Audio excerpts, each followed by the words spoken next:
Last year, I actually flew in a plane built by a group of high school students here in Alabama. And it is a very simple plane that the pilot manages with only hands and feet. What do you think are some of the toughest decisions students have to make during their let's just talk about kind of middle school and high school. Those seem to be the toughest times.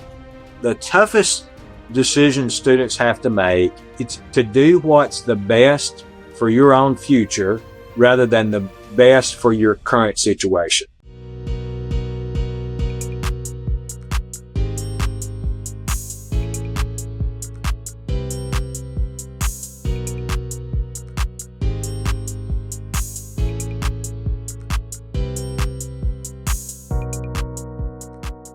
Today, I am very, very excited about our guest, Dr. Eric Mackey. He's the State Superintendent of Education for the great state of Alabama. Dr. Mackey has been in teaching. I mean, his career in teaching spans a long time. He's been in local leadership, statewide influence. He's extremely strategic, but does it in such a personal lens and understands the future and the importance of learning.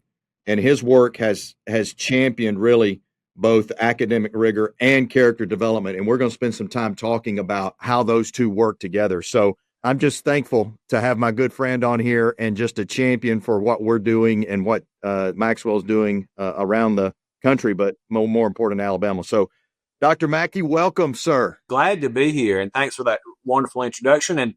And we are also very excited about the partnership we have with the Maxwell Leadership, the partnership that's going into our schools, what it's doing for our students, and what it's doing for our teachers and school leaders. And we continue to hear just remarkable feedback from our folks, continue to expand the program. And so thank you for investing in it. You know, it's unusual to have such high quality material based on not only years of really good work and research that the Leadership Institute's done and John Maxwell's done, but also really good scientific basis behind it. We thank you for that and continuing to invest in young people. Thank you, sir. I wanted you to see something today. You see what I'm wearing today, right? I see that. Roll Tide. Huh? Now understand this. I'm a UGA guy. For me to put that on right there lets you know how special you are to me, that I would put that A on right there. Now I will take it off immediately upon the ending of this call today. But here's the crazy thing. I think you and I have talked about this. So I'm a UGA guy. My daughter goes to Auburn. So I just wanted you to know that there's a large majority of my finances that are going to your great state. Right.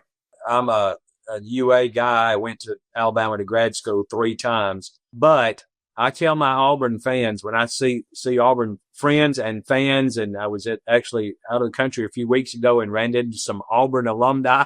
Yeah. I had Auburn stuff on, and I gave them a big war eagle. So there you go. Do UGA, but they say, really? I thought you were a Tide guy. And I said, if you're out spreading the good news about what's going on in Alabama, I'm on your side. So go Dogs. I love it, man. Thank you. Let's jump in, Dr. Mackey. I'd like to hear your thoughts a little bit on, some of the challenges you've led through. A lot of leaders had to lead through the pandemic, which you did. And then, for you guys, especially accelerated innovation. Y'all are one of the most, and a lot of people may not know this, one of the most innovative states when it comes to education and leadership. What are some lessons that you feel like have emerged from those kind of tough, challenging periods of your leadership? It has been a difficult few years, the pandemic thrown on top of it. Alabama has a history of being, obviously, we're a very poor state, and much because we're a poor state, we've been at the bottom of a lot of lists for a long time. And several of my colleagues that you're also doing podcasts with in other southeastern states have had that same struggle for a long time. And I think as a group, we have decided, and I talked to my fellow chiefs in these states, we've decided that we have to raise the rigor, and we have to raise the expectations for Alabama children, for Alabama schools, for schools all across the South. And we do it for a couple of reasons. One is obvious for students, because students who have a stronger education, a better background, they're going to have more opportunities in life. And that's one of my main themes. I talk about it all the time. Is the reason we exist is we have a moral and ethical responsibility to provide opportunities for children, opportunities that they otherwise would not have. And then there's a secondary thing too, that we want people to, when they think of Alabama, when they think of, again, other southern states, that the first thing they think of is not the old paradigm, the segregation and the problems that we have been through in the past. And we don't hide those problems. They are a part of our history, and we're honest about that. But we also have moved beyond that, and we want people to realize we've moved beyond that into a new time. So it's been tough the last few years since the pandemic, but we have stayed on three words I talk about all the time: strategy, focus, investment. You got to have the right strategy. And if you've got the right strategy, you have to stay focused on it, even though there are all these other things that want your attention. And sometimes you have to do those things, but you can't focus on them because you have to focus on the main thing, keeping the main thing, and then investing in it. We all have limited resources, but whether it's money or it's time, and we have to invest our resources in the things that matter the most for children. That's really good.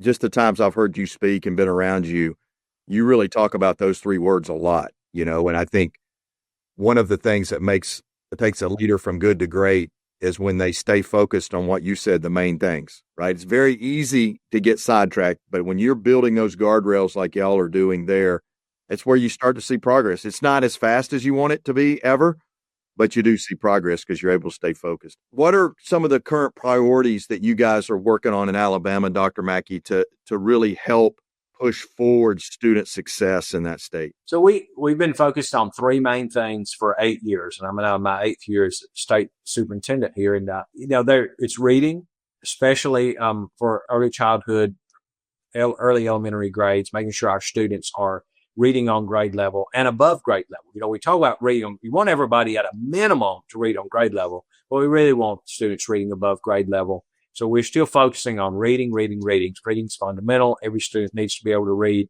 I tell folks all the time, when you see these you see a national study that comes out, it sometimes scares people because it says, 40% of kids are not reading. Well, that's not that they're not reading. Almost all students, over 95% of kids in America can read. The key is, can they read at the level that they need to be at so that they're able to functionally digest and react to academic information? It's not just about recalling words. It's about bringing that in, their comprehension skills, the ability to use that information for something. So we want to drive up those reading skills. Math. We have been about math, and we are very proud with a nation that's shown the most recovery in math since the pandemic, showed the greatest gains on the NAEP in math. We feel really good about that, but it's because, we have focused intensely on early math skills, especially in preparing students for algebra and what we call algebraic thinking. I won't get too deep into that, but it really is about algebra, because algebra is a system of balance. If you think about it from high school or middle school, you say the word algebra and some people are going to break out in a sweat. But algebra is an equation. Every algebra problem has an equal sign. So it's about finding balance from one side of the equation to the other side of the equation. You got to make it simple, and so students aren't afraid of it, and build on that. And then the third thing is, we want every student to graduate ready for their next step in life. And to me, that's very important. That is not just about academic skills. Obviously, academic skills are a part of it, but it's, do they have the citizenship? Do they have the civics training? Do they have the integrity? Do they have the what we call durable skills, like showing up for work on time, so that they can go into the workplace and be successful and contribute back to our society? And that's what we want every student to have, the opportunity and the drive to do that. That's so good.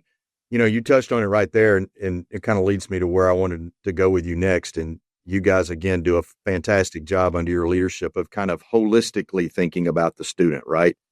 And talk about the tension that can arise in academia, where some leaders will get so focused on the academics and so focused on those test scores and so focused on, being better at math and being better at science and all of these types of things for students.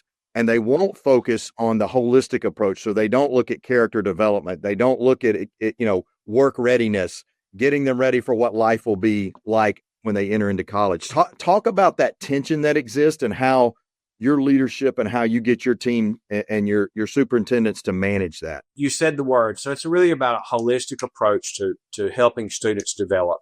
I tell my personal children this, I tell my staff this. When I was a teacher in the classroom, I tell students this. You have a world of opportunities ahead of you. You have so many choices you're going to be able to make in life. But unfortunately, every time you make a bad choice, you actually take away exponentially another set of choices down the road. Now, there's some really bad choices that students can make. Those could be a drug addiction that leads them to have many, many fewer job choices and opportunities later in life. And we obviously want to steer students away from those harmful decisions, but even small decisions about, am I going to do my homework tonight? Has implications for how many choices you have next. So you start out school, you start out your young life, you have thousands of opportunities ahead of you. Every time you make a bad choice, you end up with many fewer choices down the road. And so we want to start early, helping students think about their choices, making good choices in life. And of course, those things lead to being better team players, working better with adults and with other students, and they're going to make for better employees. And that's what I hear from business people. It's interesting that business people tell us all the time, obviously, yes, we need students. We need your graduates to be able to read. We need them to be able to do math. We need them to be able to do some science and those kind of things. But what they really want are people who come into the workplace who have drive, who have gusto, who care, who work well with others, who show up on time, who understand the value of treating people right. And those are skills that are harder to teach. To be honest with you, it's a little easier to teach somebody to work out a chemistry equation than it is to teach them to be nice to other people. So for us, the work we do, especially with the leadership series, doing the student roundtables, is a good way to get them to practice those skills. And then a big part of it's demonstration. You mentioned like with our leaders. So to me, that starts at the top. How we at the department interact with other people, how our superintendents see us interacting, our principals. We do a big principal leadership network, and we focus on treating people right because students need to see that. If they don't see it in practice, then it's not going to mean much to talk about it anyway. And we think we're doing a pretty good job of it. There's always room to improve, but we're always going to try to value that person for the person that God created them to be. And we want to make sure, as I've said before, I said over and over, we want to make sure we're creating opportunities for children and helping them to make decisions so they don't limit their own opportunities in the future. What do you think are some of the toughest decisions students have to make during their kind of, let's just talk about kind of middle school and high school? Those seem to be the toughest times. The toughest decisions students have to make, it's to do what's the best for your own future rather than the best for your current situation. So somebody puts pressure on you, again, a really strong example, not a bad example, drugs. What may be best for you to be accepted in the group right now is to say yes. What's the best thing for your future is to say no. So the most important thing is for those young people, 12, 13 years old, to learn that it's about future decisions. What's the decision I make today? How's that going to affect my future? Not how's it going to affect the next 5 minutes? And, we see that with athletes. I played a little bit of high school athletics, was not a great athlete, but coached athletics in my first few years of teaching. And you see that it's the investment you make in the summer determines how good you're going to be during the school year. It's that off-season training. You hear coaches talk about that all the time. You can't show up on the first day of the season and be ready to go if you haven't done the off-season work. So that's what that's about. It's about making decisions in the summer to get up and go to your early morning workouts because that's the best thing for you in the fall, even though today you might think, skipping the workout and going to the lake would be a better thing for today. But long term, that's the wrong decision. It's helping students make those decisions. That's so good. It's so needed more than ever, right? Because there's so much influence coming at kids more than when you and I grew up. I was just talking the other day to some kids about how I would get up on Saturday I had no idea what had happened Saturday morning. I just knew what happened Friday because I go read the newspaper. You did right now. They find out information within seconds, and it influences their decisions. It's really amazing. Absolutely. And we think about this to think about when I was a kid. I'm going to use that same illustration with sports. Probably the most influential sports thing was Sports Illustrated magazine or something like that. Yeah. Which came, what's it come every 4 weeks, where there were heroes in there and hopefully many times they presented some really inspirational stories. But now we've got that constant through TikTok, Instagram, YouTube, like they're getting things all the time and they're not filtered. So some of those examples they may be seeing may be really bad examples. And so I really feel for a lot of our young people today because they're getting too much too fast. And again, it's not necessarily going through a filter. Like the things that we would get had been filtered through, may not have always been right, but they've been filtered through somebody's lens before they got to us. That's really good.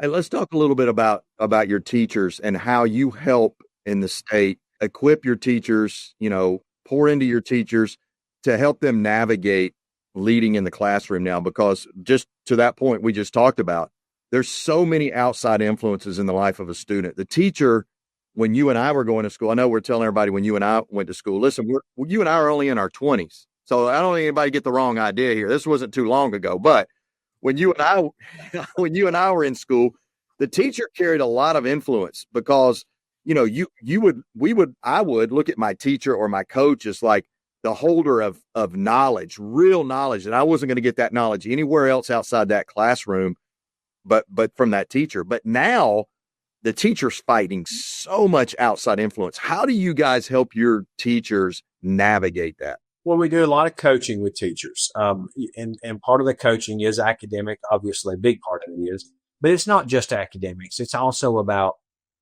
helping teachers to see students for what's going on in the student's life, to make decisions around each student, individualized learning, to help students with life issues too. And so one of the things we've done in Alabama, we're real proud of, is put a mental health services coordinator in every school district. And so those teachers, when they see a student who's struggling, and most of the time if a student's struggling, not always, but most of the time if a student's struggling, their family is struggling. And so teachers, for a while there, we've had more and more of this, but teachers didn't know where to go.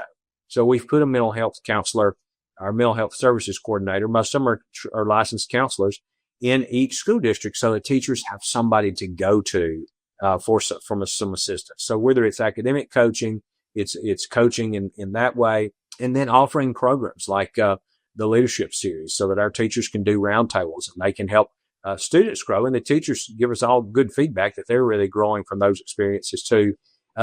We want to invest in our teachers. We want our teachers to know that we believe in them. I think one of the biggest struggles in education today is that not in all cases, but in many cases, parents are a bit ambivalent about believing teachers. And I think that was not a struggle. There's certainly in the small town where I grew up, that was not a struggle. If my teacher said that I was in the wrong, my parents did not question that. The assumption was all on the teacher knew best. And, and I would be in trouble at home. I was a pretty good kid, but I knew that. And I trusted my teachers and my parents trusted my teachers. And I think there's a little disconnect in the world today that, when we know polls have showed there's a growing distrust in institutions, whether that's school or government or the church. There's a growing distrust of institutions in our country. And while people need to have maybe some skepticism, we meld together as a society because there's some endemic trust. And that's really important for teachers. And so I think we've got a lot of great teachers out there who truly love their profession. They're passionate about it, but they struggle with this feeling that every time they make a decision, it's questioned by parents. And of course, students see that and students learn from that behavior. And that's something as a society we've got to continue to deal with. I think that we haven't solved that yet, but we will solve it. Yeah, that's one of the things that we love that we get to do. And actually we're working on this within our kind of in the Growing Leaders I Lead Maxwell world, student world, is recognizing all the influences into the life of a student, right? So it's just not the teacher or the coach, it's the parent and the community. And what can we do to help reach them to help instill values and character development? Because you know this, Dr. Mackey, us as parents, you and I, we're not even fully developed in our character. We're not even fully developed in our integrity or how we make decisions. And what can we do to help them, which I think then begins to lessen the strain a little bit on the education system, you know, teachers and coaches. Because I mean, sports is, we could talk for hours on sports and how parents have managed to let that get out of control in their lives of their families as well. Yeah, there's no doubt about it. And we're all continuing to grow, and those people who think they've got it all wrapped up probably have less wrapped up than anybody. I think it's good to be open to students about that, and to children, to your own children about that. My children are all grown now and out of the house, but through the years, I've been able to have great relationship with all three of my sons, who've grown into just wonderful young men, good family people who love their. One who's married, but they love their family. They're engaged. They're hardworking. I'm very fortunate. I know that to have that. But one of the things I've always instilled with them is we can have open conversations with one another. And if I make a mistake as dad, I'm willing to say, hey, you know what? That was a mistake. Let's go back and rethink that. And because I want them to see that we're constantly growing and developing, we're changing. And we're moving on, and we all need to be doing that. And so we have to model that for our students. We have to show that where that teacher, that principal is the person of authority. We've got to follow their lead, but at the same time, that person's got to be vulnerable enough. I use that word to say, if they make a mistake, hey, you should have done this a different way. Again, I hate to keep going back to coaching, but good coaches do that all the time. That's right. Good coaches know they call bad plays. And they go back and they watch the film and they say, we shouldn't have run that play. We should have done this. And you learn from it. You move on. That's really good. Dr. Mackey, as you look ahead, what is your greatest hope for the students in Alabama? What is in that next generation? What's your greatest hope? You look out 10 years from now and you want to be able to say what? I want students who look back and are proud of the decisions they've made, students who are contributing to their society. They're working hard, building families, giving back to the community. They're volunteering. They're doing things and building the American dream for the next generation. I believe deeply in that. People have heard me say this here in Alabama, many times. I'm a 7th generation Alabamian. I am a 1st generation college student. I know I have an amazing family, just reared by great parents who poured so much into me, went to a great school. Did I have every opportunity in life? No, sure didn't. Not every opportunity, but I had enough opportunities, plenty of good choices, or good chances to make good choices and made some along the way. And I'm just have a wonderful opportunity today to give back, to invest in young people ahead.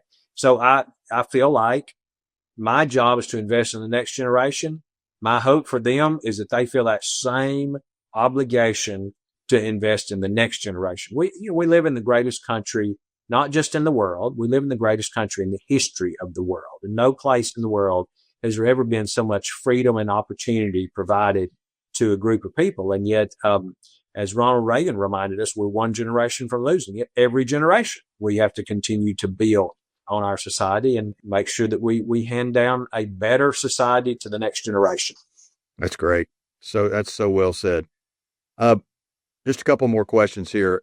Tell me a little bit. We've talked about how much Alabama has become a champion for character development, values with students. You've talked a little bit about kind of the leadership program. Talk about how you feel like I Lead and the values-based leadership has helped equip and empower the students in your state. So as we build it out, we've got thousands of students now doing I Lead. What we're seeing is those students they're more empathetic. They are more engaged.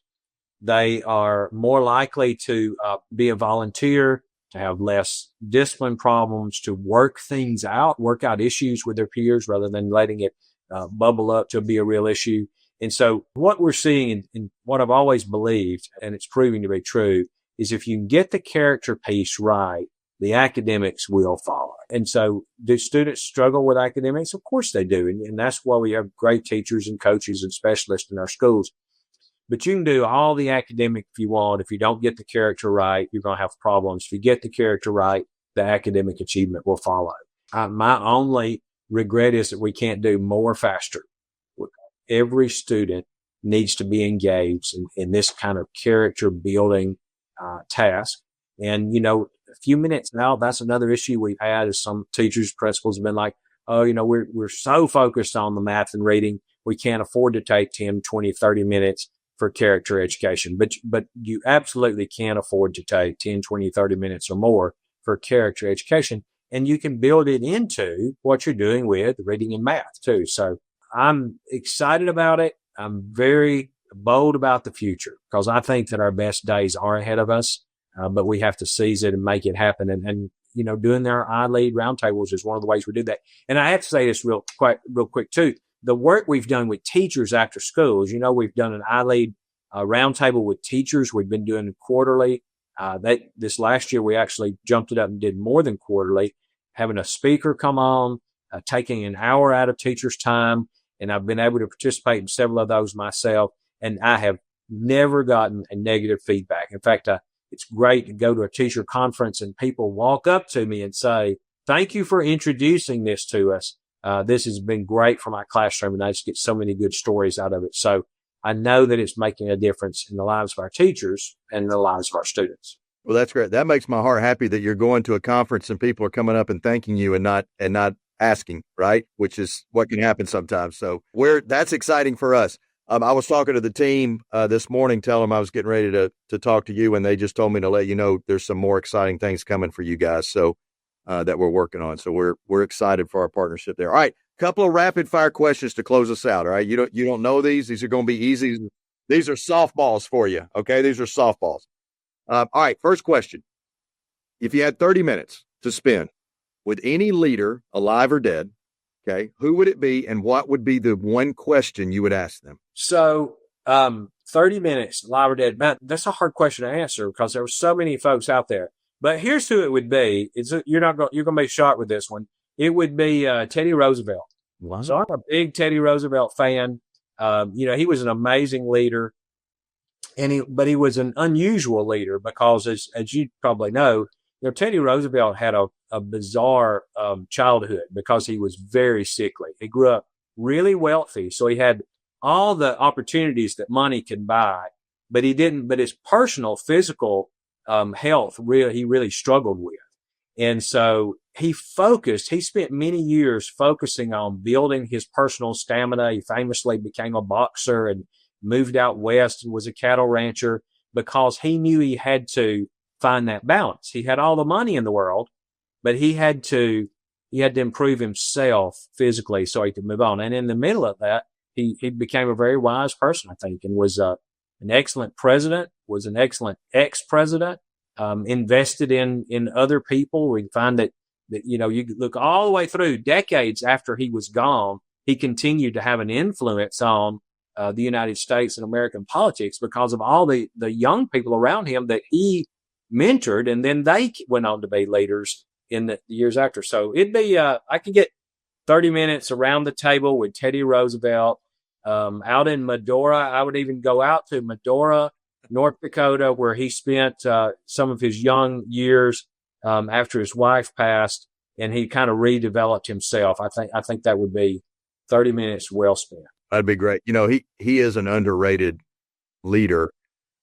People talk about more of his, kind of almost his pre-presidential time, but he was a really good president. And to your point, a very good post-president, which is usually an indication of a good president, is how well are they received after. He was great. All right, next question. All right, this is different, so you got to think about this. Would you have rather been on the first plane ride ever or in the first car invented? Car. Okay. I'll stay on the ground. Okay. It's funny when I ask people that question, man, you get the people that say plane immediately go, plane, man, plane. And they're passionate about it. The car people go, car. I'm good right here. So I got, last year I actually flew in a plane built by a group of high school students here in Alabama. And it is a very simple plane that the pilot manages with only hands and feet. So it is a really simple plane built out of a kit by a bunch of high schoolers. And I went up in it. So I'm not afraid of planes. Right. And I think the very first one, I would have wanted to stay on the ground. I'd like to have seen how that one went a couple of times before. Yeah.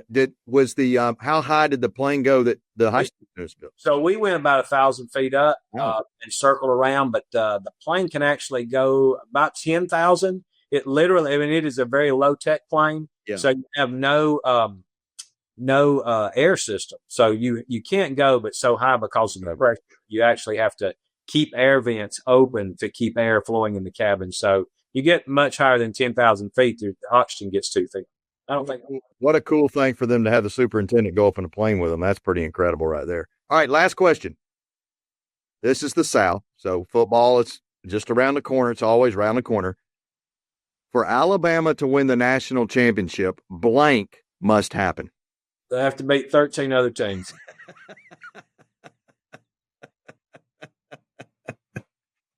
I think that's all I can say about that. Yep. Is that your prediction? Just 13-0. That's the prediction right there. I think I'll do it. All right. I like spoken like the truth. Great new coach, great regime down there. I think anybody who ever writes Alabama off, they don't know Alabama because they always have a chance to be in the last game.